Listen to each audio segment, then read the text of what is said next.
Very good evening, ladies and gentlemen. Ashwini ji, Saturday evening, well, we were supposed to do this on a weekday, but it's on a weekend, and still, I think the turnout, it's all because of you. Everybody's very excited to hear from you. Welcome to the Express Adda. It's your first Adda, and what we'd like to do, we'd like to have a very candid, open-ended conversation. We'll try not to have any fights on stage to break from the way that other media normally has conversations like this. Ashwini ji is really, a very multifaceted personality in the bureaucracy, then in corporate life, briefly, and then now as a politician, with such a diverse set of ministries. So very, very exciting just to see that arc. So I think just before we start, just to kick it off, just tell us, were you always somebody who liked to do many things at the same time? Or is it something that the Prime Minister is making you do, 3 different things at the same time? On the contrary, I believe in a lot of focused work. In fact, most of the times, I don't believe in multitasking. I don't believe in doing 10 things at the same point of time. At any point of time, I would generally be focusing on one thing. It's time division multiplexing in our language of telecom. And you're an incredible techie. You've done some incredible things. You have, I remember when I first met you, you told me about this time where you created an electronic database for audio files. You've connected, first printer system through a network. So you can do network printing. That was also something that you have sort of did yourself.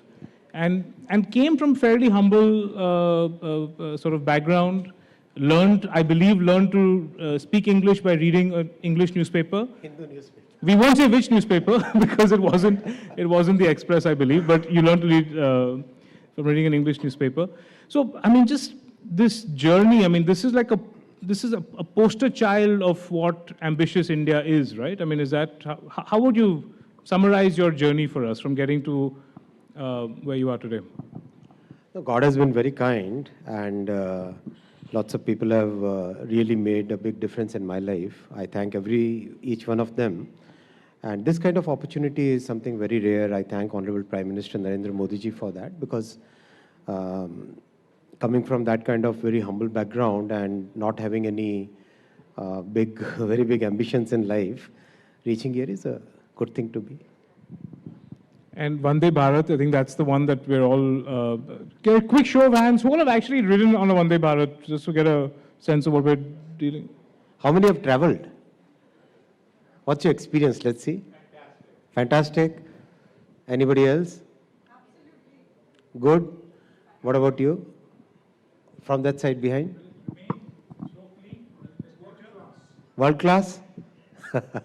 Actually, on multiple parameters, it is world class. On large number of parameters, if you permit me, I'll explain this. What are the parameters on which trains are tested, right? First and foremost parameter is acceleration. 0 to 100, 52 seconds, Vande Bharat. Equivalent best trains, I won't take any names, best trains in the world, I'm saying the most developed and rich countries, 54 seconds, 55 seconds, or 60 seconds. This is 52 seconds. On the ride index, that means how many jerks, what kind of comfort you get. I actually took a video of a recent travel in one of the world's best trains, and I was showing to Anant. The vibration that you get in Vande Bharat at 180 kmph are actually less than what you get in world's best train at 120 kmph. Noise level, compared to an aeroplane, 100 times less noise inside Vande Bharat. And measured, these are not I'm saying off the cuff, these are measured numbers. So on practically every parameter, this train is superior compared to world's best. And in spite of the fact, we discussed it once before, but just for the audience, in spite of the fact that the train tracks are actually not yet world class. That's going to take a long time to upgrade. Getting upgraded very rapidly. Last year, we did 5,200 kilometers of new tracks, a record 14 kilometers a day. 10 years back, this used to be 3.5, 4 kilometers a day. Now it is 14 kilometers a day, new tracks. And renewal of the old tracks, which means when we are replacing worn out tracks or upgrading them in multiple ways, that number is of the order of 7,500, 8,000 kilometers every year now. So rapidly upgrading. The tracks were earlier designed for 70, 80 kmph speeds. Most of the tracks now we are upgrading to 100. A large part of it we are upgrading to 130, and significant portion we will be doing 160 kmph. Beyond 160 kmph, we have to elevate. Yeah. It has to be on viaduct or a large embankment. Otherwise, many other issues come in.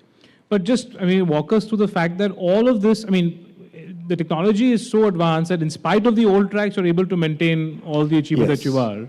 So we need to understand it from the design. So what is a train system? Sorry, I'm being a bit technical here. There are 5 major systems inside a train. One of them is called a bogie system. Bogie is basically equivalent of a truck's chassis. A truck has a chassis, and above, yes, good, thank you. This is bogie. So in a train, what we normally call bogie, that's actually coach. So coach is what sits on top of the bogie. So this is bogie. The design of this was very, very complex design. 18 systems, subsystems working inside. There is a wheel system, there is a brake system, there is a spring system, there is a motor sitting on it, there is an axle around there. Very, very complex. We designed it better than what the world's best designs are. And it was very difficult to actually manufacture it to that complexity. It took us about 6-7 months perfecting this, getting the supply chain of this, getting the design of this, getting the cast elements of this in absolutely precise dimensions. So it was really complex, but this has made a very big difference. And how long did it take, start to finish? And it was all in India. Nothing. There was no knowledge transfer from some foreign. Nothing. Absolutely done by our own engineers, done by our own people, and we had to create a new supply chain. Again, using our own companies within Coimbatore, and Coimbatore has some very good mechanical companies. So from those places, yeah. Coach building, no? Basically, people who are very good at forging, casting, machining, those items. And how about the map of the Vande Bharats, the 17 or 18 of them that are there and the others that are in the pipeline? How was the selection of that map on a nationwide basis done? So the first target is to connect every state. Even though whatever be the size, whatever be the population, we have to connect every state. And our target is by mid of June, we would have connected every state. So by mid of June, coming 20, 25 days, 30 days, we would have connected every state. And then we will be taking routes which are very busy. See, the idea is like this. Up to 100 kilometers distance between two cities, that's kind of commuting kind of distance. So we are developing a train called Vande Metro. Again, this will be a world-class train. The technology for 100 kilometers is different from the technology for beyond 100. From 100 to 500, we have designed this Vande Sleeper, Vande Bharat Sleeper, chair car. Beyond 500 kilometers, it has to be a different technology. That will be a Vande Sleeper. So Sleeper and Metro are in the design process at this point of time. And Metro should be coming by January, and Sleeper should be coming by March of next year.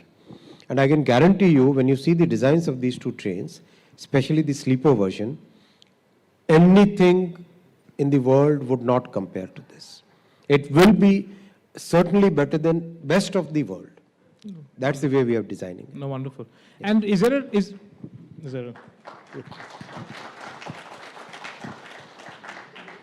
and is there a target कि 2024 elections के पहले इतना we should be rolled out? Is the election? Prime Minister Saab says that keep thinking of the country, keep working for the country. Elections, they will come and go. But फिर भी कोई target है before 2024? अभी we have actually started the production process. You're process. 18 now, ना? 18 वंदे हो गए. देखो, after 35 years, you should stop counting your age. Right? So I'm 36, so I'm still getting used to it. So, see, we have started the production process for 400 trains. That's large. Probably the largest volume in the world at this point of time. Right now, we are doing about 8 every 8 days we roll out one train. And very soon we are kind of developing the supply chain for 2 more factories. As they develop, we will be rolling out one train practically every 3rd day. That's the pace at which we are working. So in terms of the demand supply gap, while qualitatively there's no denying that the experience has improved, the passenger experience, and the show of hands was reflective of that. But in terms of demand supply gap, there seems to be an unmet demand of something like 300 crore passengers annually. 1100 crores is the demand, it seems, and 800 is what we're meeting at this point in time. So how has the demand supply gap moved over the years, and is that a concern? Is that something that you're also... Excellent question, and thank you for asking that. We must understand, for a country of our size, 140 crore population, our kind of per capita income, what is the best source of transportation? In transport economics, when you study transport economics, you'll find up to 100, 200, 300 kilometers, road is the best mode. Up to 1,000 kilometers, rail is the best mode. Beyond 1,000 kilometers, air is the best mode. The current distribution of our transportation is like this. Approximately 35 or 37 crore is aviation at this point of time. Approximately 200 crore to 250 crore is road. And approximately 750 crore to 800 crore is rail. So that is the current scenario of transportation. Now, in the income pyramid, the upper income and upper middle would prefer aviation, always. Middle and lower middle would have a mix of train and road, because you own a car, you can actually travel outside in your own comfort. The lower middle and the lower income, that will always prefer rail. That's the way, if you put on the dimension of distance and the dimension of income, that's how it plays out. So countries which are equivalent in our population size, of our geographical size, I wouldn't take any names, they invested very heavily in railways. Almost like in one of the countries, the formula was like your investment in road plus port plus airport. If that is 100, then the investment in railway would be 300. That kind of consistently for many years, that kind of thing was followed. Otherwise, what happens is transportation and logistics becomes a bottleneck for the growth of the economy. So in 2014, when the budget of railways was merged with the general budget in 2016 actually, the thought process was that we have to increase the investment in rail.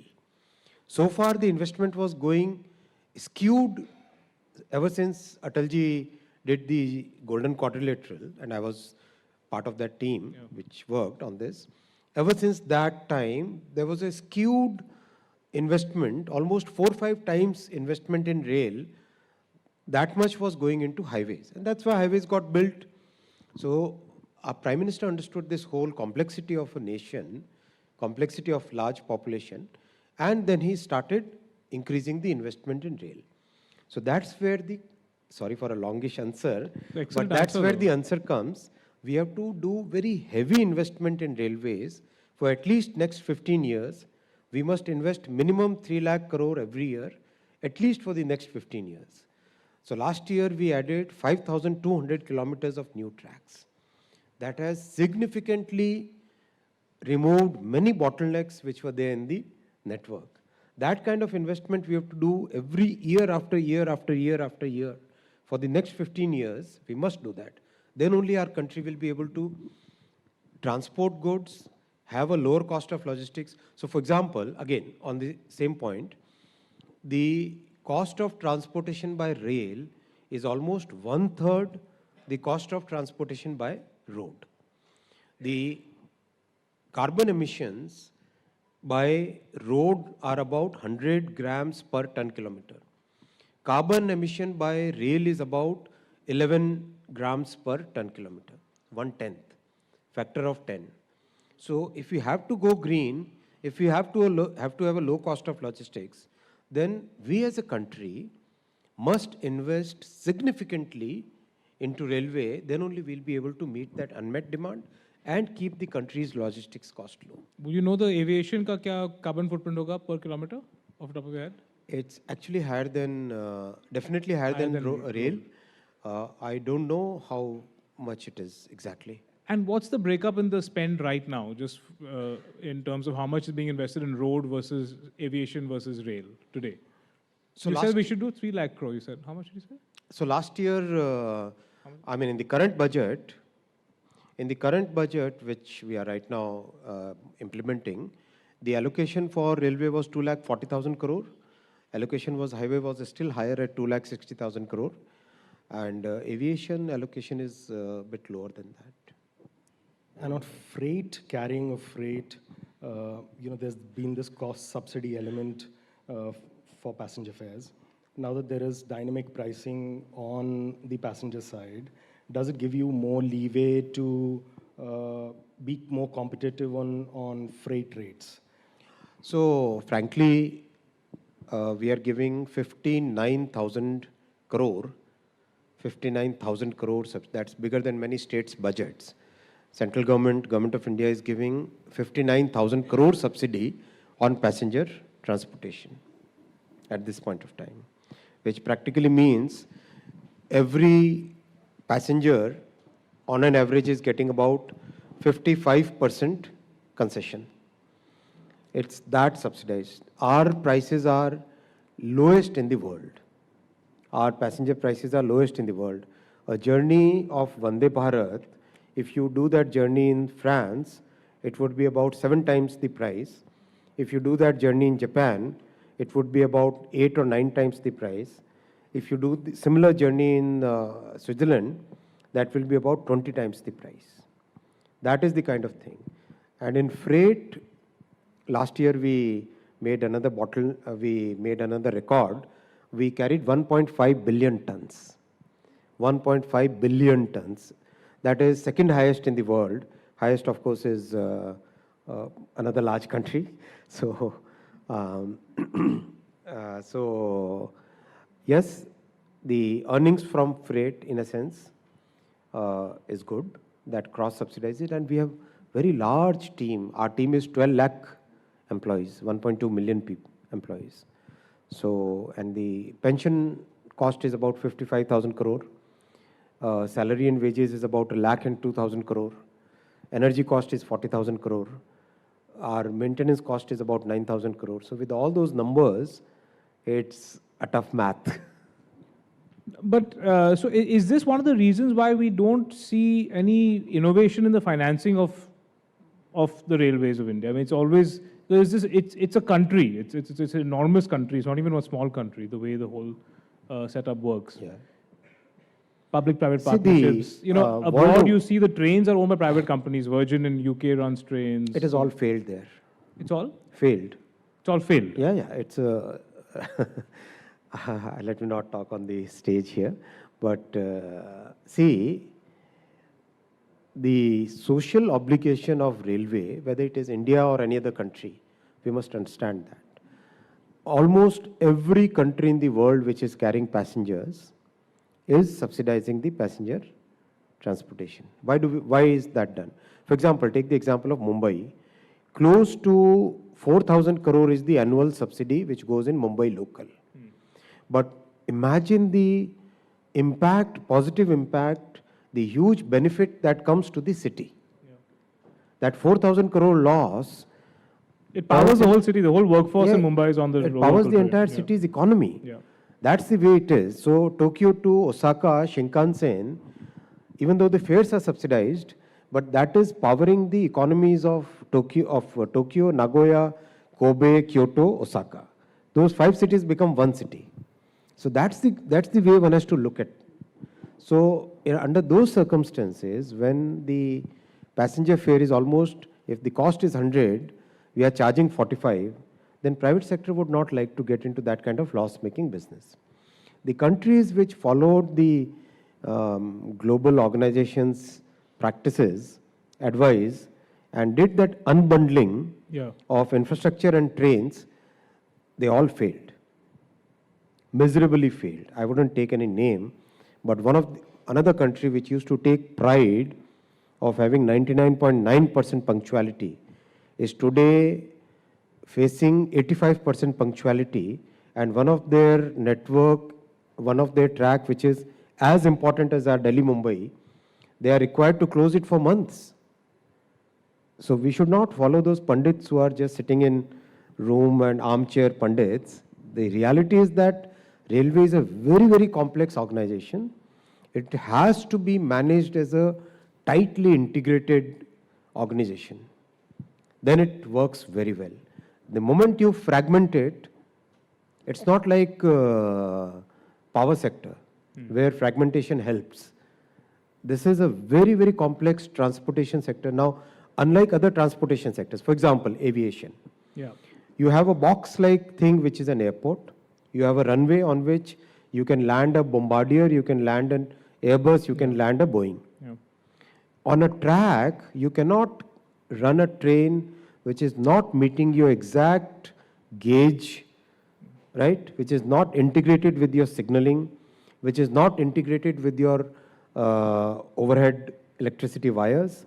It has to be absolutely integrated. You cannot carry a train which doesn't meet your axle load requirements. All those things are so important.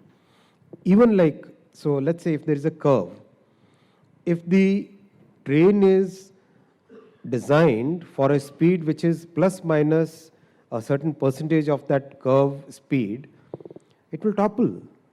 So it's a very, very complex system, one of the most complex transportation systems in the entire world. So it has to be run as a tightly knit, tightly integrated system. So you would never advise at any stage the Indian government to think about privatization, listing the Indian railways? It doesn't make sense. And It the doesn't amount make of- economic sense. And the asset value of the platform, of the stations, I mean, that is completely locked up as it is Again, right we now. have to look at it from a very, very scientific perspective. What is that scientific perspective? On a station, see, a station is like a city. It has multiple subsystems interacting with each other, which help pass a train in a safe way.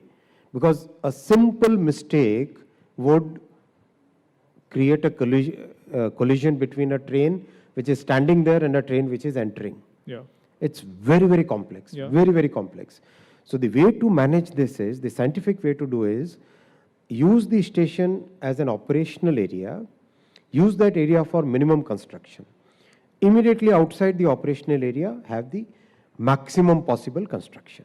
That's what our Prime Minister has given us the mandate. Right. And we are developing, at this point of time, 1,275 stations. We are developing on this concept. Work is going on all over the country. People come and feel happy when they see the station designs, because our Prime Minister said, Virasat bhi, Vikas bhi. So Virasat and Vikas, these two things have to go hand in hand. Heritage has to be maintained. Some of the station buildings, this is Gandhinagar, this is Ahmedabad, show Gwalior, or this is CSMT Mumbai, this is Jaipur. So Jaipur wale pe rukna ek second. If you look at this, there is, if you see, the heritage is maintained while we are developing it as a world-class station. So that kind of thought process is, again, it's very difficult to implement, but our Prime Minister's vision, his focus on this is so clear that we are able to get it. And there's an aesthetic difference because every airport in the world now looks the same, but all your train stations seem to be looking quite different. Absolutely. Some of the ones, some of the stations, Kerala wala wo. Yeah. Yeah, look at this Ernakulam, right? I mean, all these stations, each one of them is designed looking at the local ethos, local culture, making sure that the world-class elements come, the design is good, and again, I've said this on public stage, I mean many times, but I would like to point this out. When we took the initial designs, about 50 stations, to show it to Prime Minister, taking his ideas and thought process, he didn't approve it. And then he calls me up in the night and tells me that, no, your station designs are good for today, design them for 50 years ahead. That kind of thought process has gone in all these Very stations. Yeah. Ashwini ji, the railways ministry is always, I mean, has been known famously in India to be, run by, these incredibly long sort of political, like, people who've got very strong popular mandates. You've had Lalu and Nitish and, seriously, Mamta, very strong sort of on ground vote getting leaders. That's why we are where we are. Actually,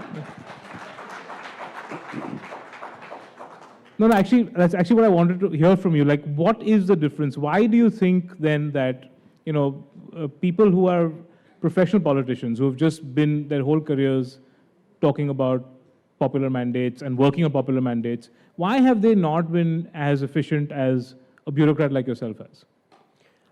So I wouldn't like that comparison to be there. What I would like to say is that the railway touches 25 crore people's, 2.5 crore people's lives every day. 2.5 crore people travel every day. 2.5 crore is a large number, entire population of Delhi kind of thing, right? Mumbai would be what? 5 crores? Whole large Mumbai? Mumbai would be about Navi Mumbai, sab mila ke. 1.2 or 1.3 crore, right? If you take Thane, Navi Mumbai, everything combined, Then it would be bigger number. So it's a large number. 2.5 crore is a very large number. Then there are still so many areas in the country where the primary mode of transportation is railways. Third, the impact it has on the lives of the low-income families, it's tremendous. It's very big.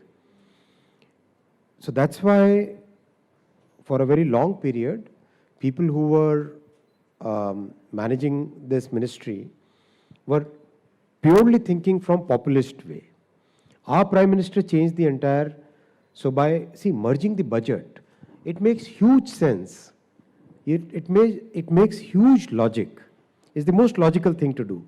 But still, because people wanted to take a political mileage of presenting a budget and announcing things which are not viable, if you look at the number of projects which were sanctioned in many of those years, 2010, 2011, many of those years, just one stone was laid, period. No estimate done, no survey done. That was the approach which was there. And now the approach is rigorous assessment of every project, rigorous assessment of every technology, lots and lots of focus on developing our own capabilities, making sure that people go up in the skill levels, making sure that the safety is given as much importance as comfort. All those things are, that is the, excuse me, that's the paradigm shift that Prime Minister has brought in. Yeah, also, I think goes to show that whatever is populist often isn't practical and often isn't correct. But, for example, Vande Bharat is an example where it's popular, I'm not saying populist, it's popular as well as it makes a lot of economic and technological sense. No, fair. So with Vande Bharat again, is there a GQ equivalent that you're looking at for the railways in terms of how it links up eventually? Or is it just state focused and city focused at this point in time? So the best designed transportation systems in the world work on hub and spoke model. Best design. And that's a design, best design networks is the right word to use, even if it is a telecom network or an electricity network. Best designed networks work on hub and spoke. We should look at a transportation network from a hub and spoke perspective. We should never look at it from a shape perspective. That's the way we should always look at it. So Germany has world's best logistics cost. On logistics competitiveness, Germany stands the best. If you look at their design, immediately you'll find they have the largest rail density, which again immediately reflects into the lower logistics cost, right? So when you look at that network, you get a perspective that yes, this kind of hub and spoke we should do. So our focus will be shift from that mindset of shapes and connecting this particular constituency to that particular constituency, shift away from that mindset and create a network which will be the network for next 50 years. So by that thought process we are trying to put in this. And is there a way you've I think we'll move on from railways after this, but is there a way you've quantified the impact this will have on the economy, aside from the P&L of your each train or each particular rail project? Is there some sort of even a broad vision about what this will do? Like in the Golden Quadrilateral, there was a very clear sort of thought that you need to do this to bring down all kinds of, just to grow the economy overall. So let's say, in fact, that's a very good question. I wish it were a economics class out here. That would have been the right place. But I'll give you a slide. I'll try to simplify it. What is the logistics cost of the country? Around 13-14% of the GDP. How much is our GDP today? 272 lakh crore rupees, 272 trillion rupees, 31st March. If the logistics cost reduces by 1%, what will be the benefit to our country, to our economy? 2.7 lakh crore every year, in this year. And as GDP increases, this number increases. Let's say 3 lakh crore per year. If you make an investment of 10 lakh crore in railways in the coming 3 years or 4 years, you reduce the logistics cost by roughly 2 percentage points. 2 percentage points translates to, in the same equation, 6 lakh crore every year. 6 lakh crore 1 year, and that system is going to run for at least 30 years. 30 years, you say? Yeah, at least 30 years. So over 30 years, 6 lakh crore, 180 lakh crore is what you save in the economy by investing those 10 lakh crores. That's the huge, massive impact of railways on country's economy. That's why the smart countries, they invested hugely in railways, and that's why our Prime Minister, immediately from 2014 onwards, he made a big shift of massive investment in railways. Very interesting. I don't think we needed to be in an economics class to hear that. That was a fantastic explanation, and we got some numbers also out of it. I think just switching to tech a little bit, if I may, Anil, I can move to tech a little bit. It's a segue. I'm drawing a certain parallel. What we've seen around the world, Ashwini-ji, is that, tech the thought was get the consumers, the business model will follow. That was fundamentally what we kind of saw, especially when all the rapid digitization through COVID, it was all just user growth. There was also talk about capitalizing user growth, and we're kind of seeing that now. People are asking bottom line kya hai? That model, that thing about getting the users and then seeing what happens in the future, that is now being questioned and tested. That should always be questioned and always be tested. Bottom line is important. It's very important. That's the sustainable way to grow a business. So I think it's a very positive thing, and it has happened in the past also. Question is, we didn't have a startup ecosystem in the country before. 10 years before, the number was just about 300, 200 something, right? Today we have 90,000 startups. Right. So the visibility is more. Otherwise, that question of initially you can burn cash, you can grow your market share, you can create your volumes, everything in the initial phase, but immediately after that, there was always a question of what's the sustainable business model. So I think it's a good thing. That's definitely going to help our startups create really sustainable models which can get into significantly longer lifespan businesses using this thought process. And where do you think we are now? Are we in that place where the correction has started? Is we in the middle of it? Is there a correction at all? On the contrary, I don't think correction is the right word to use here. On the contrary, I see a lot of focus on deep tech. I see lots and lots of focus on real technologies. I see startups coming from tier 2 and tier 3 cities. Very recently, we had a group of about 50 startups which had all come from tier 3 and tier 4 cities. We sent them to Silicon Valley and made them interact with the VC world out there and find new mentors. So that kind of phenomenon is actually coming out. So I sincerely and frankly think that today we are among top 3 startup nations in the world. I sincerely believe that in the coming 3 to 4 years, we would be competing with the topmost startup ecosystem in the world. And in terms of the overarching sort of architecture on the regulatory side for fostering innovation, the technology side, there are different templates. In the US, it is more focused on innovation. In Europe, it's probably more regulation. China, obviously, there is a state control angle. I know that we're charting out a different path, but is there a model? Is there a template that we're looking at, and how does that shape up over the next, say, 5 years, 10 years? So that's actually the most difficult thing to do, because some geographies, they tended to put too much of focus on basically a rights-based, entitlement-based regulatory structure. And those geographies have really fallen behind in innovation. There is another set of geography, again, a couple of geographies, where the focus was on laissez-faire, so you don't think of any regulation till things have gone to a level, right? Innovation was very high, but then the citizens' rights were, in that sense, less important.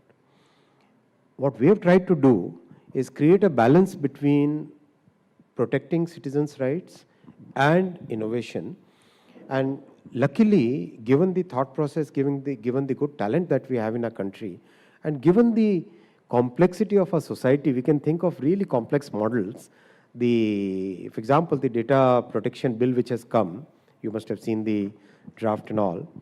Today, and I wouldn't like to say this and take any names, but one very large newspaper's CEO said that the world should stop following the model which they are following now. They should adopt the Indian template, because that's the right balance between innovation and citizens' rights. So that kind of appreciation everywhere people are giving to the approach we are taking. So I think we are good, we are on track on that, and we'll continue to follow that approach where innovation gets equal importance as with the rights-based philosophy, which is the other extreme. Do you believe that the Indian user, internet user, isn't as concerned about privacy as the American internet user is? I'm saying the user, I'm not saying the government, I'm asking from a user perspective. So I wouldn't like to make that comparison, because different societies are at different stages of their evolution. We all have our own challenges, we all have our own aspirations, we all have our own position in the world. At every particular moment of time, we should think what is the best for us to reach to the next level. And then we should design our regulations. Copying something from either this part or that part of the world, left or right of the world, is probably not the right way. In my thought process, and that's where our government also very clearly says that we should look at our realities and we should then take the next step. Our government's focus is always look at your reality today, and if we stand here and we have to go there, what is it that will take us from here A to B? That's the way we should think. Because the data protection bill, that is the new one that you're talking about now, which is getting a lot of appreciation.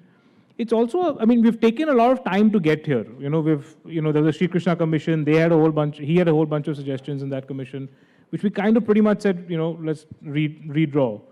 It's taken its time. Is it because we weren't sure of what the user wants, or we weren't sure about how involved government needs to be in this process? No, so, see, the world changed during COVID, right? Yeah. The entire pandemic changed the way we work, the way everything changed. And what we learn throughout this experience, then, I mean, it's always better to frame your regulations and laws from what you learn from your social interaction. So that's what we have done. Right. But when it comes to certain things that are being put out in the public domain. You know, the appellate committees on content moderation, for instance, or this fact-checking body for looking at government information on the internet. There seems to be, and I know it's early days, but there seems to be some criticism that it's overtly, you know, the government has an oversized role there. And there are other things where you've sort of, I think, brought in, you know, self-regulation, a co-regulation. The gaming regulations are an instance, or this other body for fact-checking non-governmental information, where again you've said that it's perhaps best that industry looks at it. So there seems to be these two planks. One is, of course, this larger government say in things. The other is letting industry decide to foster innovation. In all of this, is there a roadmap to dovetail consumer, you know, privacy concerns? So look at the whole thing from a complete picture. What is this complete picture that we are having in front of us? We are an economy which is rapidly growing, consistently growing. We are a population which has huge talent. We have youngsters and entrepreneurs who want to really do big things. In entire framework, we have to look at the diversity of our society. We have to look at the social institutions that are there. How do we improve the trust factor in our social institutions, in our political institutions, in our economic institutions, when the huge, that astronomical high growth in information and visibility is there, right?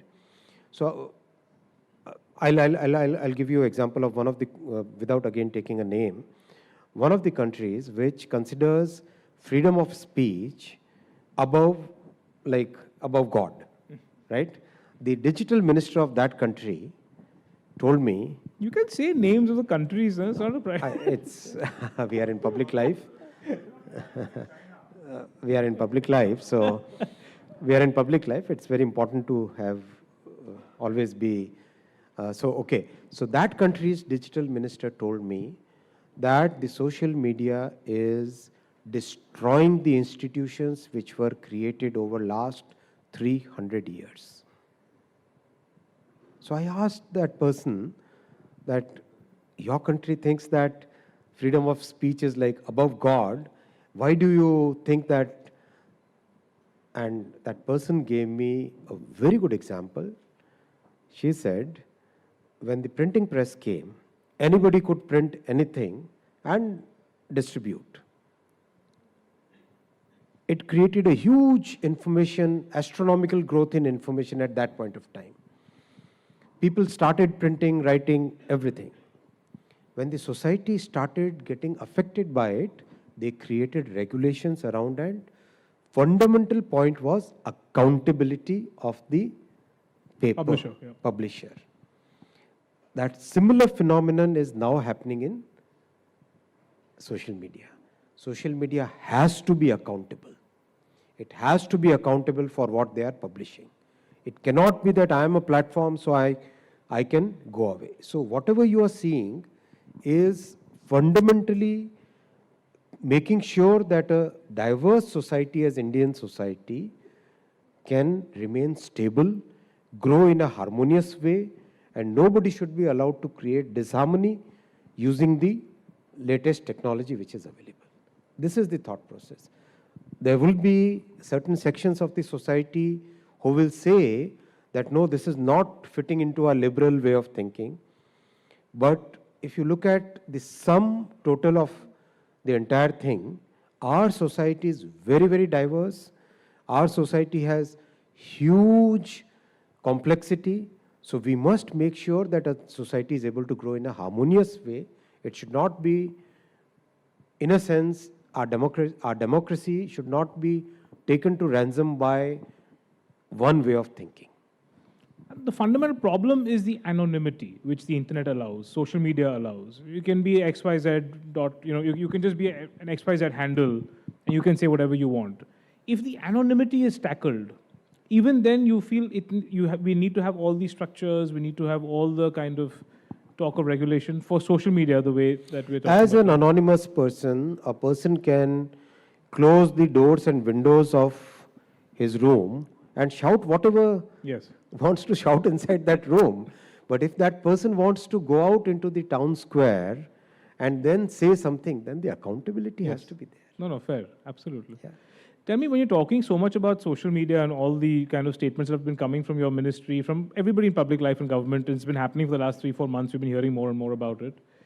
Is there a lot of diplomatic pressure that you feel is coming back? Absolutely from no part There's of the no world. American, See, I mean, every society is facing the same challenges. Recently, if you look at the White House statements, look at those statements. this precedent particularly is quite Previous keen one to also. check. Previous one also. Previous one is a different. See, end of the day, if something is a written word anywhere or a spoken word anywhere, there has to be accountability for that. And That's the fundamental principle. I'll just take a little bit of a digression to tell you that, in COVID, the traditional news organizations, and I'm just sharing with you, the kind of bump we have seen, because people have been asking for who is the publisher. They were asking for credible sources now. So I think definitely there's an audience also, sort of a demand for that now. It's not just from a regulatory perspective. I think audiences also want to know, can we trust what we're reading? And that's a change now. Absolutely. Absolutely. One of the things, talking about regulation and technology, I think one of the things which is an important piece now is the semiconductor and what we call the new chip wars. Just walk us through how you're thinking about that. I know that there's a lot of investment that's been commissioned for manufacturing semiconductors in India. Just walk us through that process. So the industry, and I had I met about 45 topmost semiconductor companies in the world in the Silicon Valley, and 2 very good universities, Purdue and Stan. Sorry, you met them in Silicon Valley? Yeah, I was but there. But a lot of the semiconductor manufacturing is in China, Taiwan. Yes, but I'm telling you the perspective that one gets. Okay. So the semiconductor industry globally is about $650 billion today. In the next 7 to 8 years, it's going to double.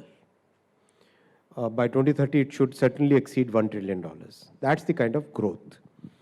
Talent required, the open positions, the talent required by 2030 is about 1 million talent required. Practically everything that we see has semiconductor in it. In Vande Bharat, practically about 30,000 chips are there in one train. 30,000, 32,000 chips are there in one train. It's practically like a computer on wheels. Same is in that mic that you are holding, in the watch that you are wearing, the lights that you see here, the screen which is there. Everything, the fan, the air conditioner, everything, it's the most important thing of today's economy. It's a new oil. It's more than that in that sense. Oil can be replaced by batteries, but batteries will require semiconductors. So it's more than that. It's really big. So we are looking at a complete picture where what is our geopolitical and geoeconomic positioning.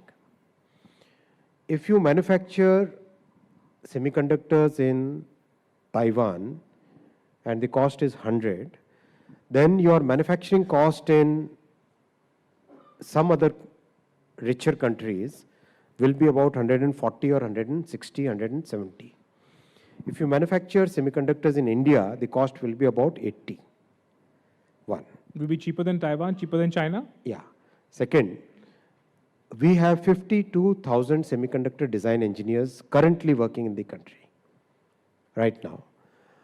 Third, we have tied up within a short time span since our Prime Minister approved the semiconductor policy, within that short span of time, we have tied up with 106 universities where we are now teaching semiconductor BTech programs and semiconductor MTech programs, VLSI, design, many things. We have, if you look at the largest semiconductor manufacturing complex in the world, it's 4,500 acres, served by one port. We are creating a zone which will be 10,000 acres to begin with, served by 5 ports and 3 international airports, fed by green power fully, 100% green power. So you talking of scope 1, scope 2, scope 3 emissions. Scope 3, we are targeting here. Wonderful. So the world today understands very clearly that the next biggest semiconductor manufacturing destination has to be India. It cannot be anything else. It cannot be any other place. That's the way the world is looking at our country. And everybody is advising, don't rush through this. This is always, don't repeat the mistakes that other countries did.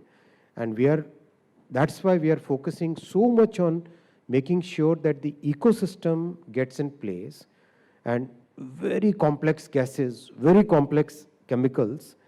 So if there is a sag of voltage for 3 seconds, then the whole day's production will go away, will go waste. That's the complexity of this entire thing. So that's why we are working in a very methodical, very systematic way to make sure that the ecosystem comes up. We know for sure in the coming 4-5 years, India will become the biggest semiconductor manufacturing destination in the coming years, if you have the ecosystem in place. So our focus is absolutely on making sure that the ecosystem gets developed. And how important is it to get the first project right? I'm saying that there's a very, very important. Very, very important. So this 10 billion incentive scheme appears to be small at this point in time if you look at, say, 5 So years when we talk to the global majors, they say that numbers in terms of dollars can be very high in other countries.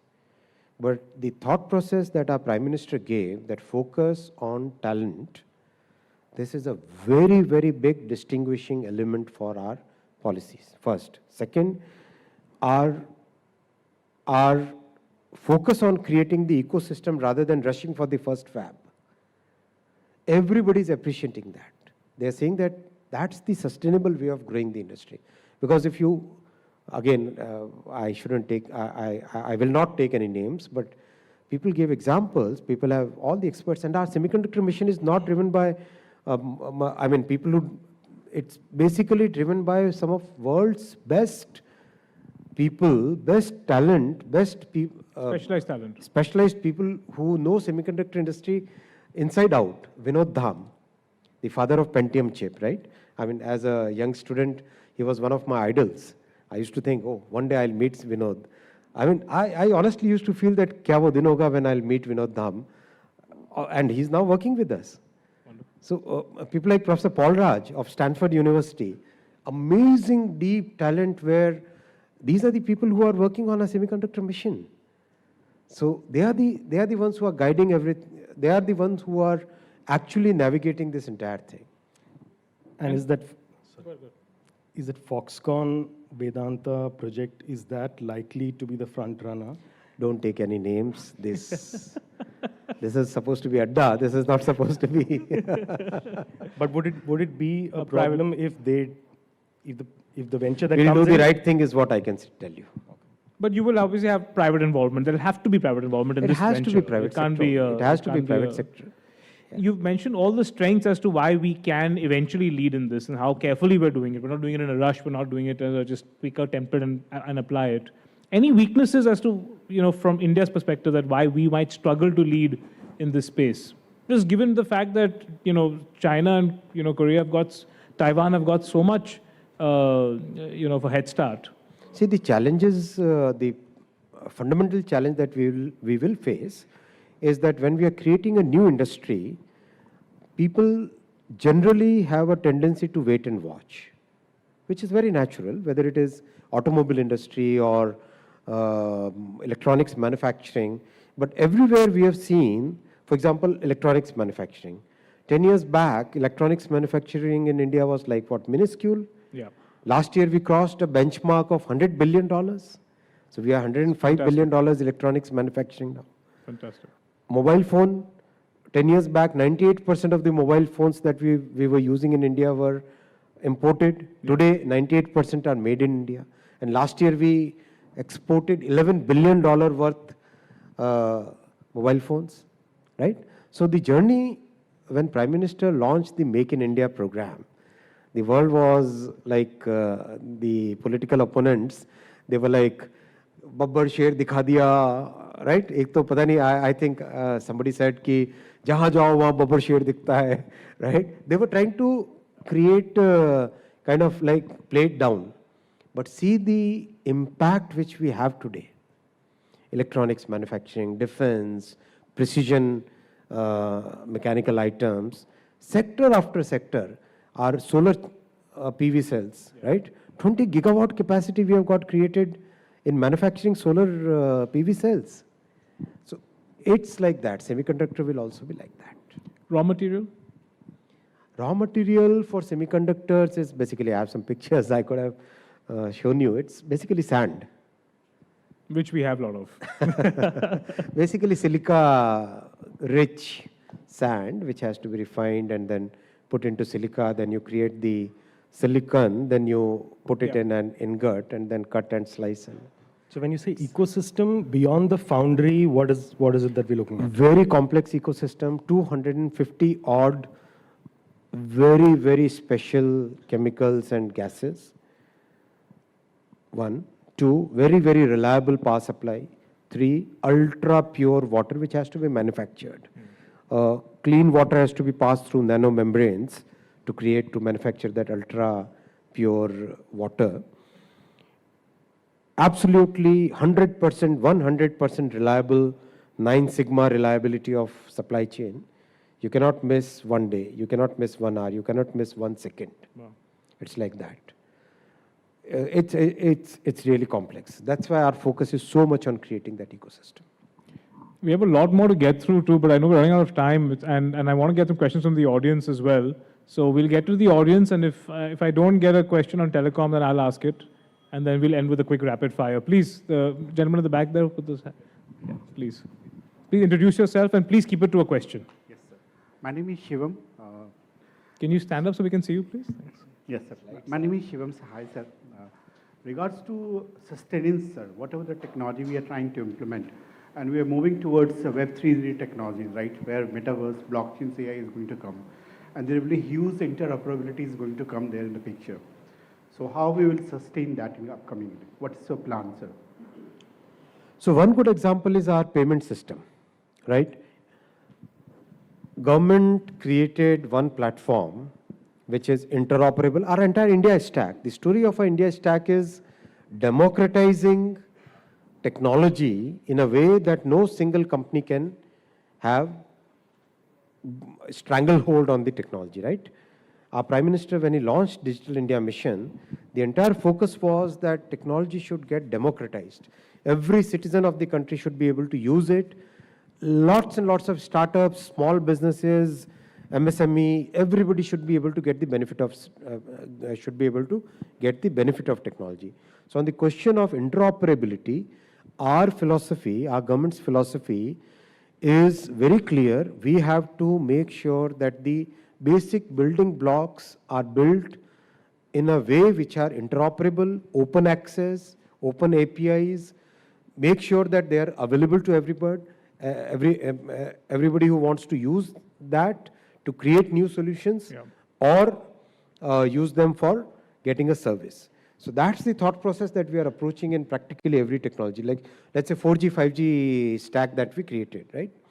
Again, the entire world has only 5 companies which have end-to-end telecom technology stack.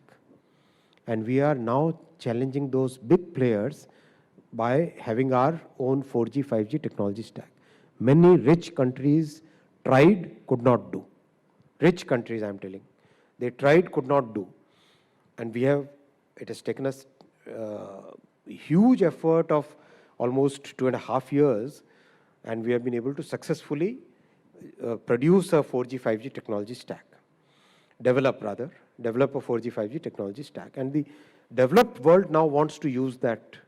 We have got inquiries from about 20 countries, but our thought process is that we should first deploy it on 10,000 sites, then only we should look at exports. But that's, again, the principle is one big element of the system we create using public funds so that there is no monopoly. then all other elements can be created using Private. private funds. So it's a very classic public-private partnership where no single company gets a stranglehold on technology. Payments, mein, we did a very good job with. I mean, that now Japan has. Yeah, Japan has agreed to, in fact, they evaluated, and the Japanese digital minister, Mr. Kono-san, I thank him. Our Prime Minister's vision has been so well understood by Japan that they said that, yes, this is definitely the best system which can immediately be adopted. So we have started working together. Ashwini ji, 4G, 5G stack.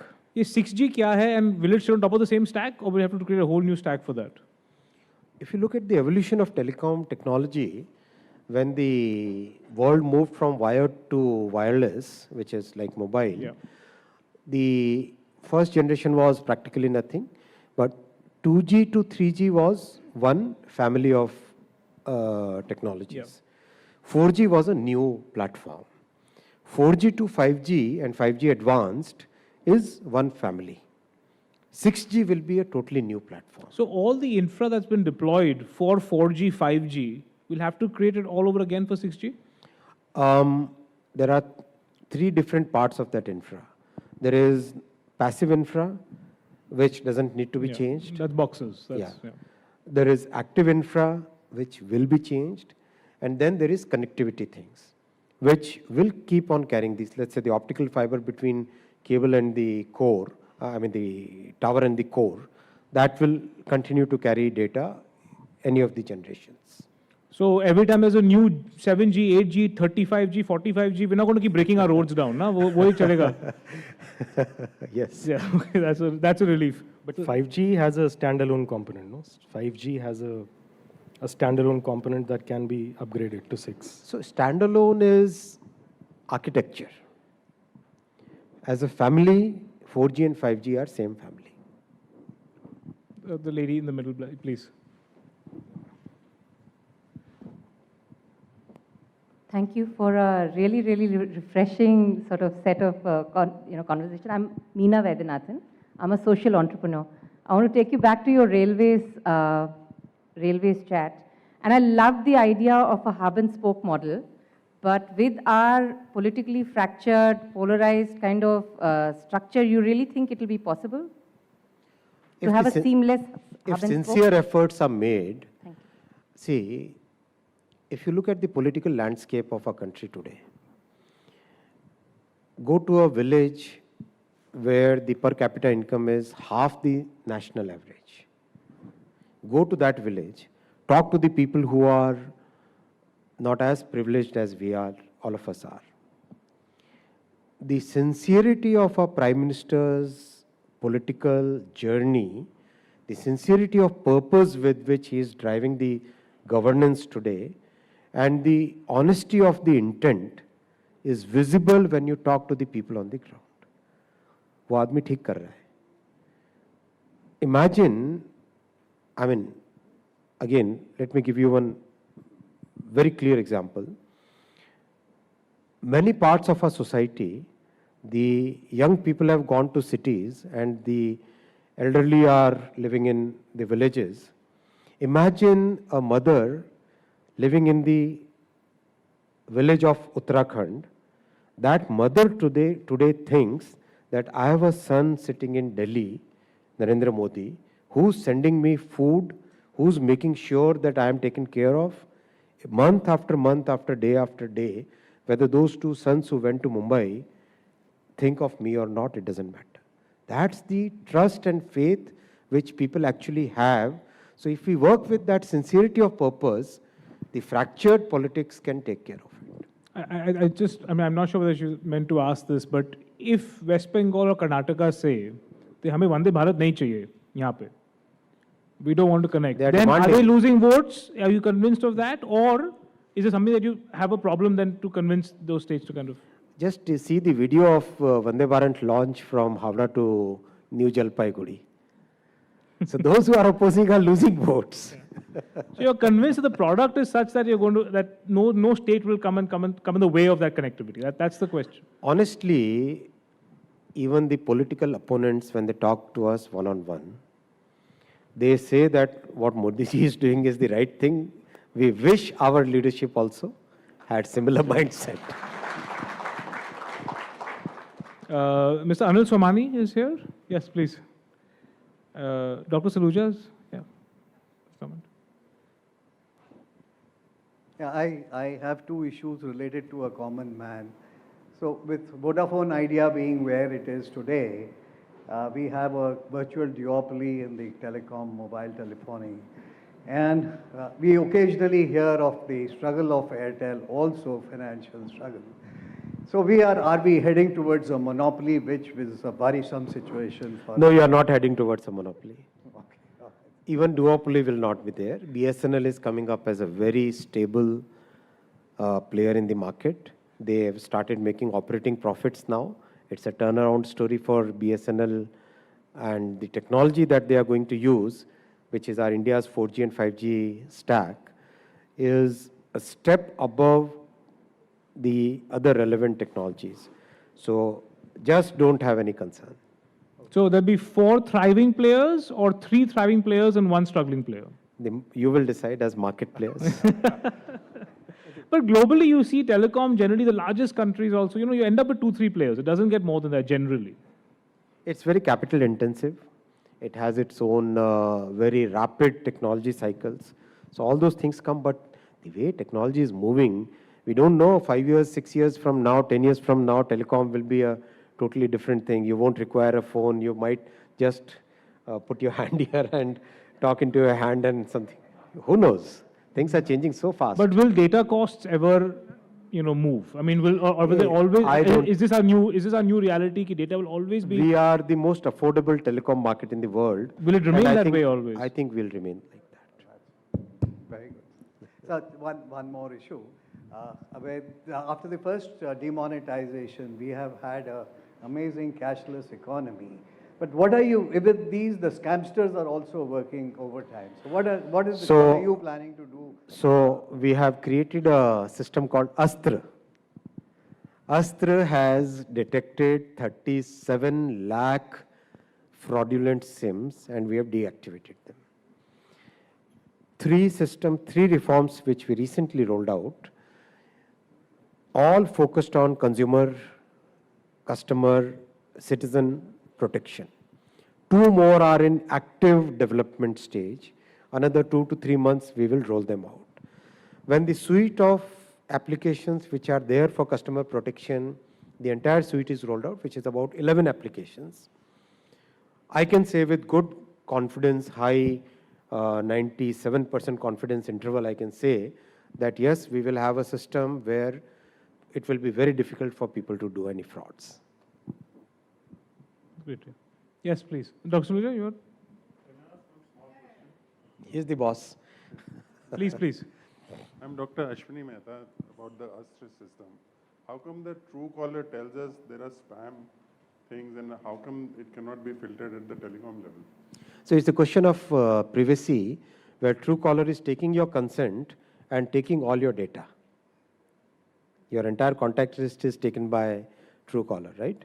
So would you let government do that? If you let the government do that, we are absolutely fine. We can create a better system than that. The market has decided it's there.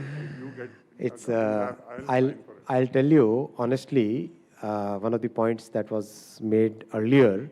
How do we create that balance between privacy and innovation? Yes. That's what we have to work at. Yes. So I don't have a question. I just want to congratulate you. We are the train generation. In fact, we have grown up only traveling in train. And the only thing that we used to feel bad when we were traveling abroad was fantastic train systems there. And coming back, that was a stark thing. But now we are equally and more proud of the system that you have created, and Prime Minister's vision has actually got into an actualization that we have seen it happen. So that is a very big kudos to the government, and especially our generation, we've seen the transition. My other suggestion is that the insurance regulator and the government can actually work on a PPP model in the healthcare sector for the, in the trains, whether it is the medical providing or even the travel insurance, because 2.5 crore people traveling every day. The penetration, the next really big concern with the regulator and with Prime Minister's wanting is to reach out to the insurance. This is a very, very big sector.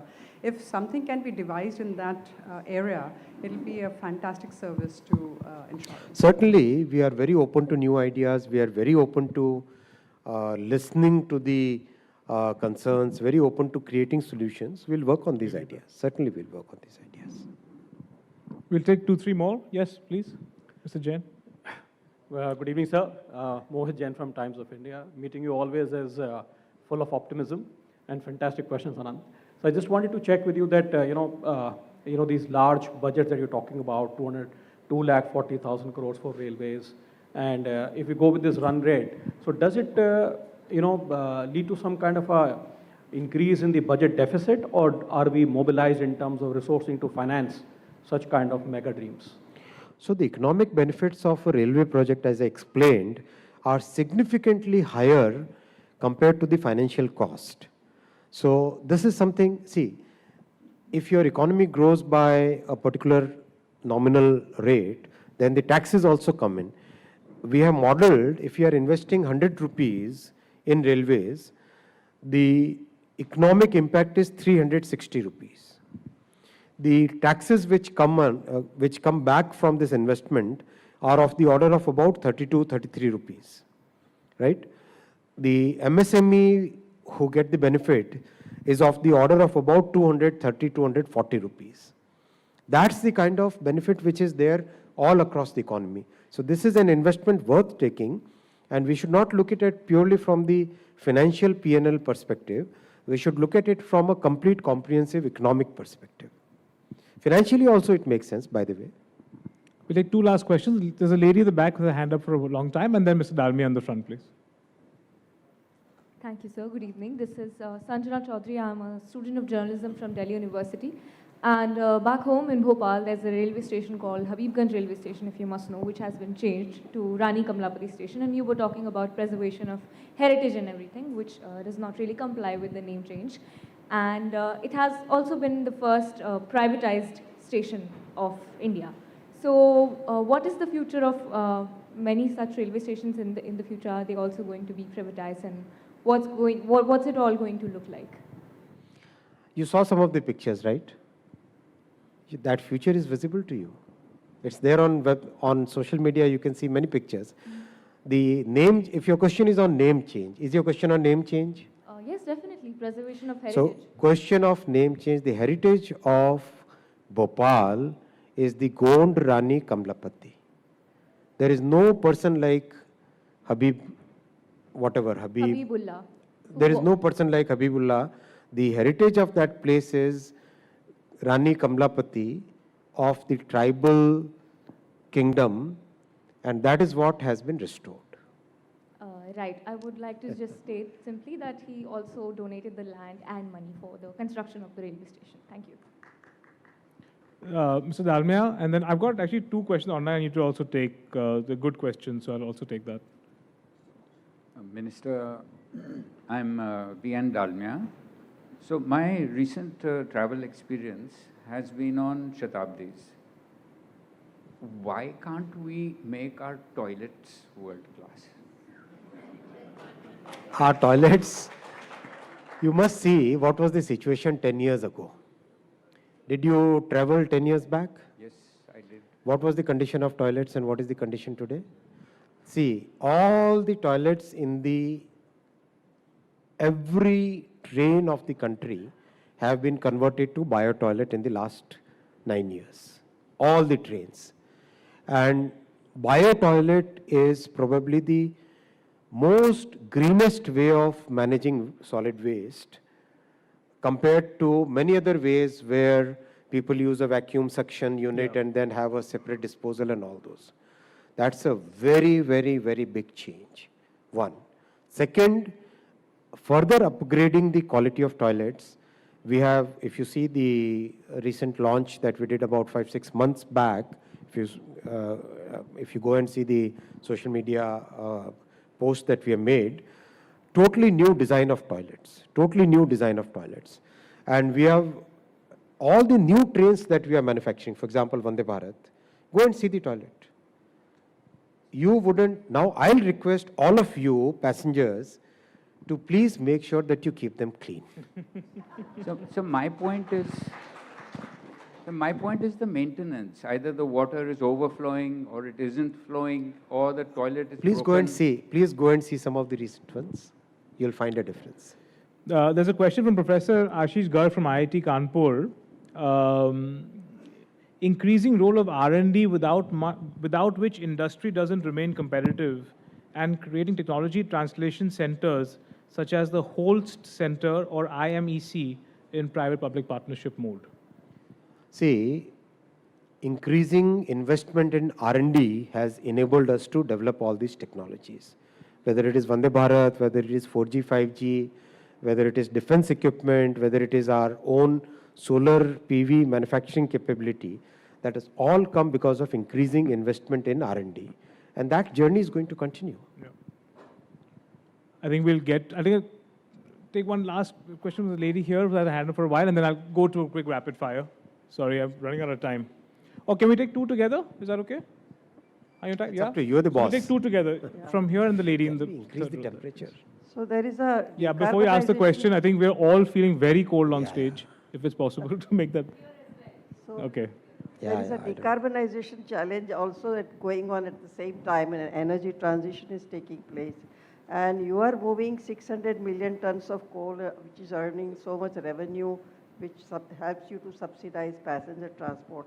So that, how do you see getting out of that, and what happens to those revenue when coal gradually will reduce? So last... Second is, just one more, the energizing tracks, you've done a great job, but at the same time, you have plenty of opportunities to do solar stations, solar tracks, and I understand that your investments are going into the train themselves, but at some point, energy... No. It So may this pay for itself. 1 hour is a very short time to talk about everything that we are doing. So very recently we did a successful procurement of 1,000 megawatt of green energy. See, 60 years, 30,000 kilometers of electrification. 9 years, 40,000 kilometers of electrification. 60 years versus 9 years. That's the difference. That's the pace at which we are working. Large solar procurement, solar PPAs, we are signing so that we can have maximum possible green. See, our Prime Minister has given us a target of net zero by 2030. We are working and successfully achieving that target. Lady on the third row, please. Please, I hope it's a short question. Good evening to everybody. My name is Renu Sharma. I'm a social activist and ex-Indian Express as well during Ramnath Goenka's days. I have a question, couple of questions before. You said that we are trying to do a lot of, concessions for the parents who are living abroad.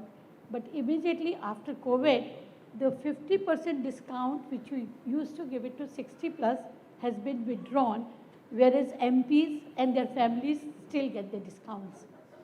No, so let me put all the facts in place. Probably you are not having all the facts. We are subsidizing passenger travel by 59,000 crore. 59,000 crore. How many state governments have that kind of budget? That is the money that the government of India is putting in, making sure that every passenger gets a 55% concession. If the cost of transportation is 100 rupees, Railways is charging only 45 rupees. That's the data, that's the fact that you must check. Right? 1. 2,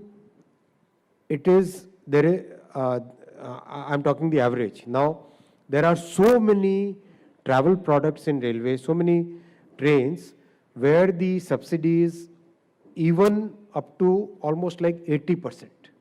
85%. That much concession is being given. So please look at the facts properly.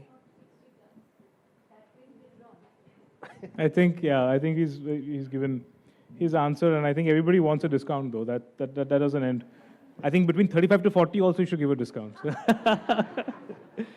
Okay, let's go to the rapid fire. I think, I'm just looking at my rapid fire and you've actually answered a lot of it through it. So there might be some repeats, Ashwini ji, but just so that, just for our social media audience, we might repeat some questions and ask you to answer in short.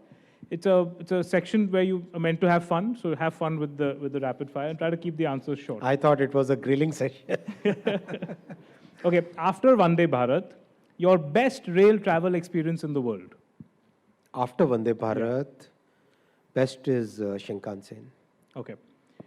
Which Indian origin global tech leader do you think is best equipped to ride the correction in American big tech?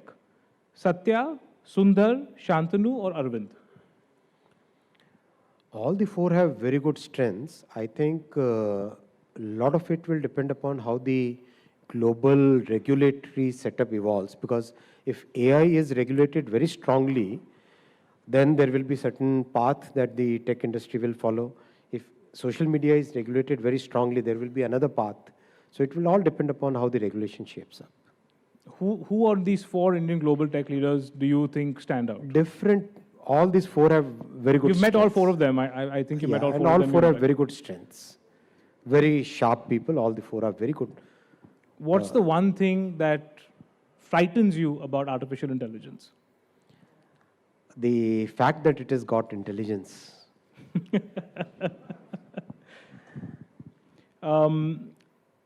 Rate the American antitrust regulations on big tech so far. Good, bad, or acceptable? Bad. Elon Musk, CEO of Twitter, or Elon Musk, CEO of Tesla? Which one is easier for India to arm twist? I think Musk as inventor was the best Musk. Okay. And who is best for India? Any inventor anywhere in the world who creates new technologies like electric car or SpaceX, people like Steve Jobs who created Apple. Inventors are the ones who are good for the humanity. That's a very good answer. Which of the four modes of transportation are likely to become the most ecologically friendly? Water, rail, road, and aviation. Which is most likely to become the most ecologically friendly? Rail is by far, by a big margin, the most ecological. And will always be. It will all always innovation. Creating an electronic database for audio files, connecting the printer to a network, or the baby birth in trains? Which of these three? How much do you know about me? I'm worried now. Which of these three innovations by you is closest to your heart? Invention-wise, integrating sound and creating a new multimedia database management system, that was a very big invention, a cutting-edge invention at that point of time. What point of time was that? What year?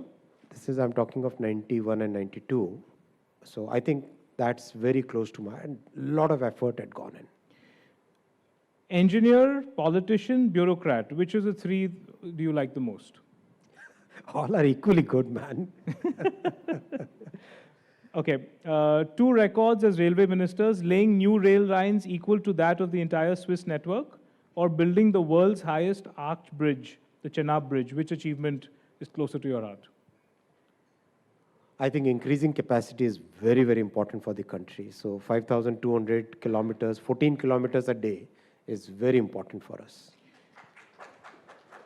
And my last question, Lalu Prasad Yadav, Mamta Banerjee, or Nitish Kumar? Which of these 3 chief ministers did the best job in railways? I think all the 3 loved cows. And they were using railways as milking cows. Is there any railway minister in the past who you think, whose work you have appreciated and has helped you take forward? Everybody has contributed. No, some that's two some good, some bad. Who's the one guy who stands out? Lal Bahadur Shastri ji was. Ashwini ji, thank you so much for your time. Thank It's been a wonderful conversation. I've learned a lot. I hope the audience has too. Thank you. Appreciate Thank you very much. Thank you for your patience. Some of the answers were very technical.